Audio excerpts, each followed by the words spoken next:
We kick things off ordinarily enough. A blue-skinned alien is having a surprise meeting with some kind of jellyfish, followed soon by meeting with an alien with a head that looks like a normal person who's wearing some kind of chitinous diving helmet. This guy also ignores the visitor until he's finally greeted by Kuros. Jason Alexander's actually a very devoted fan of the original Star Trek. In fact, he said that Shatner's acting was a huge impact on his own approach to the craft. So he floated the message around Hollywood that he was interested in appearing. But there were two obstacles to that. One was timing, since, of course, Seinfeld was going strong. Second, they kept basically typecasting him. The parts they would come up with were just George Costanza on the Enterprise kinds of things. So Kuros was created for him to be as far from that as possible. Controlled, subtle, intelligent, and the antagonist. And he wouldn't have to give any credit to the pretzels this time. What we quickly glean is that the blue guy's planet was going to seismically tear itself apart. I don't know if it's completely destroyed, but it'll be pretty bad for everybody who's trying to live on it at the time. Kuros and his group, though, were able to determine a solution to this problem to save their people from being utterly wiped out. This act came with a price, though, a price agreed to in advance. This price is bernicium. The blue guys agreed with this at the time, but during the catastrophe they beamed out a bunch of the ore and stashed it. They need it for their replicators so their people won't starve. Now, I'm going to probably seem heartless here, but this, well, there's a right way and wrong way to go about things, see?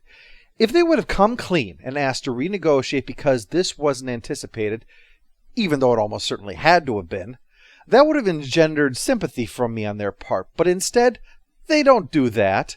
They hide the ore, come up here, and say that there isn't any ore, and then offer Kuros a geode instead. So when Kuros tells him he's full of shit and to pay what he's owed, well, I'm not really seeing a villain here yet. I mean, yeah, it's not what the Federation would have done, sure, but personally, I would have taken a hard line too if instead of getting my paycheck at the end of the week, I was told there wasn't going to be any real money, but here's a shiny rock. After all, if this geode is so valuable, how about if you trade it for some bernicium, or replicators, or food? The only way that this won't solve your problem is if this is a shit gift you're trying to pawn off on someone else. The people who saved your planet, no less. After the titles, to show just the kind of wily adversary the think tank will be going up against, Janeway's playing with a toy. Alright, well that's not really off to a very confidence-inspiring start, is it? Maybe it's going to get... No, probably not. After this demonstration of why Janeway believes that holes in the fabric of creation should be shot at, they find a planetoid with lots of dilithium. Only their scans cause a resonance frequency to build up that destroys it completely. Nicely done. Let's go spread some joy this way now. Voyager's warp field has collapsed because of the debris cloud, and impulse engines are offline. So now is a bad time for some Hazari bounty hunters to show up and ask them to come along quietly and not do anything stupid. Charge phaser banks to full power. Fire and you'll ignite the gas cloud. You'll be destroyed. Okay, I'll just put down no on both of those. Obvious bluff, so naturally, screw the bluff, we'll do this anyway. They won't see that coming. The explosion hurls them out of the cloud, allowing them to then go to warp, once the fire in their hair has been put out, of course. You know, if nearly blowing up the ship is plan A, then I think that hitting that toy was probably her attempt to win. Anyway, the Hazari aren't taking suicide vests as an answer. They call in reinforcements to surround the area, and there are still more coming. Reinforcements with reinforcements. Seems they pride themselves on always getting the job done. So, Janeway's doing the same. Meaning that Neelix is showing up with coffee while wearing his stern disapproval face, which one should be careful with around Janeway because she takes that to mean face that wants to be smashed into the stern. The problem Janeway has is that the Hazari have seemed to plan for everything, with just a few exceptions. And given the way that they've been clever about all of this, well, that suggests that the exceptions are actually probably traps. As she takes a break from thinking about this, Kuros appears, talking about the opportunities that problems and challenges presents. Naturally, she calls for security, but Kuros disabled that, just to avoid Tuvok and some random gold shirt rushing in, waving phasers around like assholes when there's nobody actually here. He's just a projection. except apparently with full sensory input. I wonder what happened to the coffee he drank. Is it transported into his mouth, or when he vanishes will it all splash onto the chair? This is when he explains about his group, explorers who seek out problems to be solved, like this one. Something tells me your help comes with a price tag. Oh yes, oh God, yes. But it is a simple quid pro quo, after all, exchanging something that the think tank can use for a solution to the problem they have. Janeway is still suspicious, so he offers some information free for now, and agrees that Janeway can come over to the ship to check things out, on the condition that she bring only one other person and no scanning equipment. She brings 7 once they reach the coordinates and the think tank ship decloaks. They must be studying it. It must be the squid pro quo that he was talking about earlier. Kuros is surprised to discover a Borg outside the collective, but does avoid checking her teeth the way that a lot of people do upon first meeting 7. Probably because the think tank is such a diverse group. The jellyfish, shellhead, and AI, Kuros, and some kind of whale-like entity. Kuros lays out their resume, turning the tides in war, reigniting a star, curing the Vidian phage, though I can't imagine what they wanted from them. Pile of livers to feed the space whale, maybe? Janeway questions their moral philosophy, and he assures her that, while they do participate in military advice, including weaponry, they draw the line at weapons of mass destruction and actions that can be used towards genocide. While she mulls that over, the AI asks permission to interface with 7 to learn more about organic technical integration, which I hope means cybernetics and not that even the computers want to start humping 7 on the show now. Look, I only go back to that because the UPN teasers always do this. I couldn't find a copy, actually, but they even had it in the original one, which was, does he want 7 for her mind or her body? And edits it together to make it look like Kuros is admiring her sexually when there's not a whiff of that in the episode. UPN stood for Unbelievable Pricks Network. Anyway, Kuros eventually returns with a list of items they'd like. Neelix's recipe for Chaudrake Cobb. But I thought you said you don't use biological weapons. The very bottom of the list is 7 of 9, which annoys Janeway to no end. Have you thought to ask 7 of 9 herself? You've no idea what kind of ship I run here, do you? This is the hard part, since 7 believes in the sacrifice of the one for the many. So much so that just a month earlier, she left to rejoin the Borg in order to save the crew. So joining the think tank to her is, ironically, a no-brainer. Janeway gets through that 7 should only do this if she wants to do it. Takes a bit of persuading since that's so unusual for 7 to think. Or Janeway, for that matter. She meets with Kuros to discuss the possibilities. Seems that when she interfaced with the AI, it was an interview for the position. Should have known when it asked where she saw herself in 5 years. 7 of 9. You could become one of the greatest intellects in the galaxy. But that will not happen here among these limited life forms. He may be the villain, but you can't argue with that. Seems that these are the same circumstances that he joined the think tank, actually. He was the payment to save his world from a cataclysmic event, and he's grown to embrace the opportunities that it's allowed. However, 7's a bit disgusted that they actually expect things in return for helping people all of the time. Voyager wouldn't do something like that. Some of the time, sure, but not all of the time. Alright, to be fair, the think tank has no qualms about giving weapons to militaristic species if they get something out of it, and we all know Voyager wouldn't do that. Stage commands.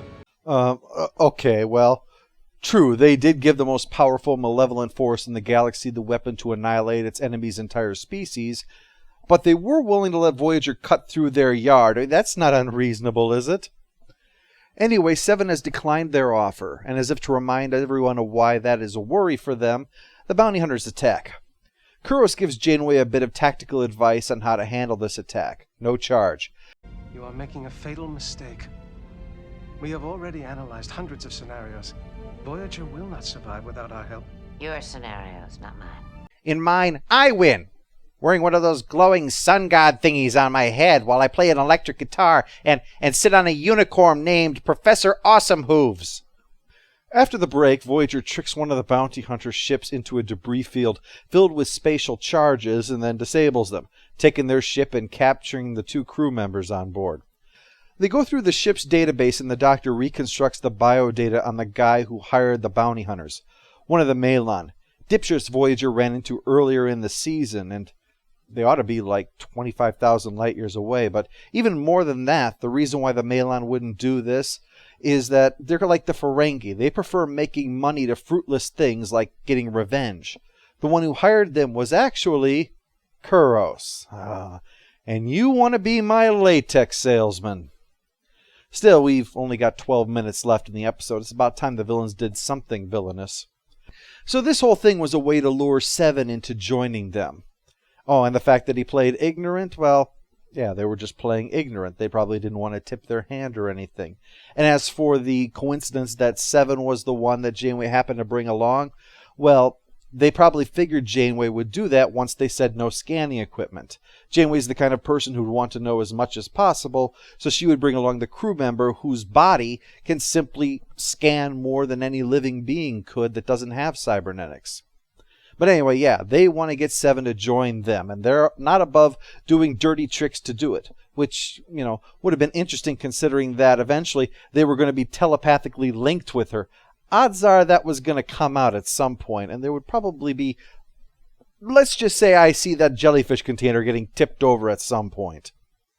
Janeway talks with one of the bounty hunters and explains about Kuros and his think tank. Seems that they've made enough enemies that there's probably a bounty on their heads. So Janeway proposes that they forget about Voyager and instead work together to take down the think tank. All we have to do now is outthink the think tank. Well, you're fucked. They spend 3 hours working on this, fail to come up with anything, and so fall back in the old adage, if at first you don't succeed, forget it. To pass the time, Janeway gives the toy to Seven to solve, which she immediately does. She scanned the device, found out how it works, and then beat it. Thus we have our answer. If you can't win, cheat. They'll use Seven as a Trojan horse to deliver something to disrupt their telepathic link, the only means that they have to communicate with each other. So with the plan in place, the bounty hunters go back to their ship and screw them over completely. They say they know who Kuros really is, and that if he wants Voyager, he better triple the bounty. Well, this is actually the clever bit, because we have come over the years to know that pretty much everybody in the Delta Quadrant is a shifty character. So, this seems like betrayal, because it's always betrayal. Betrayal is the soup of the day in the Delta Quadrant. But after the commercial break, when things look bleak, we see that this is actually part of the plan. It makes Seven's joining the think tank seem like a final desperate surrender in the face of certain failure in order for her to save her friends, leaving the think tank unprepared for their Trojan horse. Kuros tries to sort it out, but Voyager's subspace charges knock them back into real space, so they're no longer hidden. So now the bounty hunters can do what they do best, kick the crap out of someone, while Seven is rescued and Voyager free to fly off, on a unicorn playing an electric guitar. Post-episode follow-up, stupid Neelix moment is his presence at the meeting. Let me be clear on this, Neelix. Intelligence is not like gender. Just because you self-identify as a genius doesn't mean you're not stuck using the idiot bathroom, okay? It's there, so we don't have to deal with your shit. Final score for Think Tank is 7 out of 10. I know, I'm the odd man out when it comes to this, but personally, I actually like this one. It's nicely paced, an interesting idea, it's clever by Voyager's standards, and I think it was great to see Jason Alexander playing against type here. Plus, the way this meshes together two entirely different threats, one that can outmuscle Voyager and one that can outthink them, keeps things really fluid. You can't rely on brains or brawn alone here. You need something different. And I like that the solution is to drop the think tank into the very same trap that they had set for Voyager. The reason that Seven was hooked up, was because Kuros wanted to know what Janeway might have been planning there. Because the Hazari demand for payment might be a trap to lure them back into real space to then do whatever it is that they planned. Remember, the thing that started all of this was what Kuros called the Hazari paradox. Is the Hazari behavior a solution or a trap? Now, the demand for immediate payment or they will destroy Voyager is the same predicament for the think tank. They lose if the Hazari destroy Voyager. Seven said that if that happens, she'll refuse to join them. But if they decloak, they might step into a trap. Rather than attempting to solve the paradox through reason, which, would take time, they take the shortcut, which is, in fact, the trap. Again, clever by Voyager standards.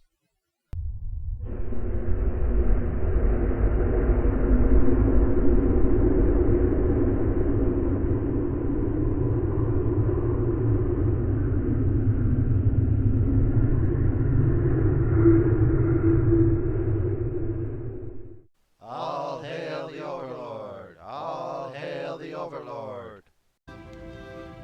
I'm afraid.